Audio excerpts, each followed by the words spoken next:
Marxist പാർട്ടിയിൽ കഴിഞ്ഞ ഒരു പതിറ്റാണ്ട് കാലമായി നിലനിന്നിരുന്ന പിണറായി വിജയന്റെ ചോദ്യം ചെയ്യപ്പെടാത്ത അപ്രമാദിത്വത്തിന് അന്ത്യം കുറിച്ചുകൊണ്ട് സിപിഎമ്മിൽ വൻ രാഷ്ട്രീയ അട്ടിമറിക്ക് വഴി തുറക്കുന്നു.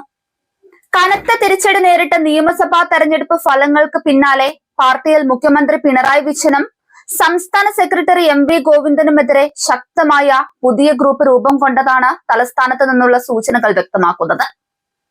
പാർട്ടിയുടെ ഉരുക്കുകോട്ടകളായ കണ്ണൂരിലെ പയ്യന്നൂരിലും തളിപ്പറമ്പിലുമേറ്റ കനത്ത തിരിച്ചടി ഉൾപ്പെടെയുള്ള തെരഞ്ഞെടുപ്പിലെ കനത്ത പരാജയത്തെ തുടർന്ന് പാർട്ടിയിൽ രൂപം കൊണ്ട അഭിപ്രായ ഭിന്നത ഇപ്പോൾ തന്നെ തുറന്ന പോരിലേക്ക് നീങ്ങുകയാണ്. Party general secretary MA. ബേബിയുടെ പൂർണ്ണ അനുവാദത്തോടെയാണ് ഈ പുതിയ ചേരി രൂപപ്പെട്ടിരിക്കുന്നത്. പിണറായി വിജയന്റെയും എം.വി. ഗോവിന്ദന്റെയും ഏകപക്ഷീയമായ പ്രവർത്തന ശൈലിയുടെയും രാഷ്ട്രീയ നിലപാടുകളെയും അതിശക്തമായി ചോദ്യം ചെയ്തുകൊണ്ടാണ് ഈ യുവ നേതൃനിര പാർട്ടിക്കുള്ളിൽ കടുത്ത തിരുത്തൽ ശക്തിയായി മാറുന്നത്. സിപിഎമ്മിന്റെ പരമാധികാര കേന്ദ്രങ്ങളെ പോലും ഞെട്ടിച്ചുകൊണ്ട് രൂപപ്പെട്ടിരിക്കുന്ന ഈ പുതുചേരിക്ക് പിന്നിൽ പാർട്ടിയുടെ ജനപ്രിയ മുഖങ്ങളായ നേതാക്കളാണുള്ളത്. P Rajeev, M Swaraj, K N. Balagopal തുടങ്ങിയവരാണ് ഈ പുതിയ മുന്നേറ്റത്തിന്റെ മുൻനിരയിലുള്ളതെന്നാണ് അറിയുന്നത്. കണ്ണൂരിലെയും സംസ്ഥാനത്തെ മറ്റ് ചില മുതിർന്ന നേതാക്കളുടെ പരോക്ഷമായ പിന്തുണയും ഈ യുവനിരക്ക് ലഭിക്കുന്നുണ്ട്. ഇക്കഴിഞ്ഞ നിയമസഭാ തെരഞ്ഞെടുപ്പിലെ സ്ഥാനാർത്ഥി നിർണയത്തിൽ കണ്ണൂർ കേന്ദ്രീകരിച്ച് പിണറായിയും സംഘവും കാണിച്ച അനാവശ്യ പിടിവാശിയും ഏകാധിപത്യപരമായ തീരുമാനങ്ങളുമാണ് പാർട്ടിയുടെ പരമ്പരാഗത വോട്ട് ബാങ്കുകളിൽ പോലും വൻ ചോർച്ചയുണ്ടാക്കിയതെന്ന വികാരം പാർട്ടി അണികൾക്കിടയിൽ ശക്തമാണ്. സിപിഎമ്മിന്റെ ഉറച്ച കോട്ടകളിൽ സംഭവിച്ച പരാജയങ്ങളും ഭൂരിപക്ഷത്തിലെ വൻ ഇടിവും ഇതിന് അടിവരയിടുന്നുണ്ട്. പിണറായി വിജയന്റെ സ്വന്തം മണ്ഡലമായ ധർമ്മടത്ത് പോലും പരാജയഭീതി നിഴലിച്ച ഘട്ടമുണ്ടായെന്നത് അണികളുടെ കടുത്ത പ്രതിഷേധത്തിന് കാരണമായിട്ടുണ്ട്.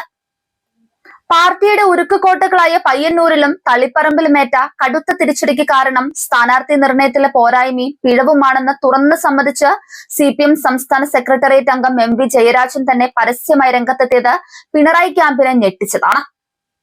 അണികളുടെ വികാരം മാനിക്കാതെ എടുത്ത തീരുമാനങ്ങളാണ് കോട്ടകളിൽ വിള്ളലുണ്ടാക്കിയതെന്ന് ജയരാജൻ സമ്മതിച്ചതോടെ സംസ്ഥാനത്തും കണ്ണൂരിലും പാർട്ടിയെ നിയന്ത്രിക്കുന്ന പിണറായിയും എം.വി. ഗോവിന്ദനും പ്രതിക്കൂട്ടിലായി.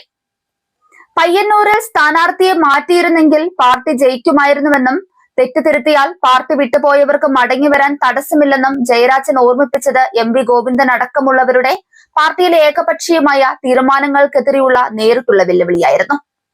ഒരു കാലത്ത് പാർട്ടിയുടെ കടുത്ത ശത്രുക്കളായിരുന്ന എം.വി. രാഘവനെയും കെ.ആർ. ഗൗരിയമ്മയും വരെ അവസാന കാലത്ത് പാർട്ടി സ്വീകരിച്ചിട്ടുണ്ടെന്ന് ചൂണ്ടിക്കാണിച്ചാണ് ജയരാജൻ പിണറായിയുടെ ധാർഷ്ട്യത്തിന് മറുപടി കൊടുത്തത്.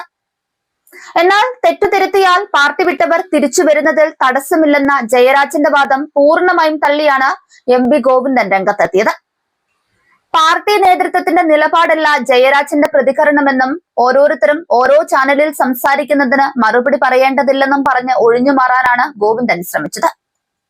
പാർട്ടിയെ ചില വ്യക്തികളുടെ മാത്രം തൊഴുത്തിൽ കെട്ടാനുള്ള പിണറായി വിജയന്റെ ഏകാധിപത്യ നീക്കങ്ങളെയാണ് തങ്ങൾ എതിർക്കുന്നതെന്ന് പൊതുഗ്രൂപ്പിലെ നേതാക്കൾ വ്യക്തമാക്കുന്നുണ്ട്.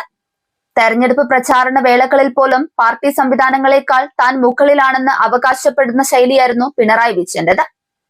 ഈ അഹന്ത നിറഞ്ഞ പെരുമാറ്റവും ശൈലിയും പൊതുജനങ്ങളിൽ വലിയ പാർട്ടി വിരുദ്ധ വികാരമുണ്ടാക്കാൻ കാരണമായെന്നാണ് ഇവർ പറയുന്നത്. തെരഞ്ഞെടുപ്പ് പരാജയത്തിന് തൊട്ടു പിന്നാലെ താഴെ തട്ടിലുള്ള പാർട്ടി സമിതികളുടെയും അംഗങ്ങളുടെയും വിമർശനങ്ങൾ കേൾക്കുമെന്നും തിരുത്തുമെന്നും പാർട്ടി സെക്രട്ടറി എം.വി. ഗോവിന്ദൻ പ്രഖ്യാപിച്ചിരുന്നുവെങ്കിലും താഴെത്തട്ടിൽ നിന്നും ഉയർന്നു വന്ന കടുത്ത വിമർശനങ്ങൾ കേൾക്കാനോ ഉൾക്കൊള്ളാനോ ഉന്നത നേതൃത്വം തയ്യാറായിട്ടില്ലെന്നാണ് പാർട്ടി അംഗങ്ങൾ തന്നെ തുറന്നു പറയുന്നത്. വ്യക്തിപരമായ വീഴ്ചകളെയോ തെറ്റായ നയങ്ങളെയോ സമ്മതിക്കാൻ പിണറായിയുടെ കടുത്ത അഹങ്കാരം സമ്മതിക്കാത്തതിനാൽ വെറും സംഘടനാപരമായ ദൗർബല്യങ്ങൾ എന്ന് പറഞ്ഞ് പരാജയത്തെ ലഘൂകരിക്കാനാണ് പിണറായിയും ഗോവിന്ദനും ശ്രമിച്ചതെന്നാണ് പുതുച്ചേരിയുടെ പ്രധാന ആക്ഷേപം.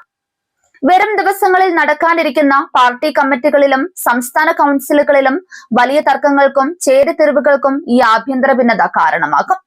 അണികളുടെയും വലിയൊരു വിഭാഗം നേതാക്കളുടെയും പിന്തുണയുള്ളതിനാൽ അധികം വൈകാതെ തന്നെ സിപിഎമ്മിന്റെ ഔദ്യോഗിക അധികാര കേന്ദ്രങ്ങളിൽ വലിയ അഴിച്ചുപണികളും പിണറായി വിരുദ്ധ തരംഗവും നേതൃമാറ്റവും ഉണ്ടാകുമെന്ന് ഏറെക്കുറെ ഉറപ്പായി കഴിഞ്ഞു.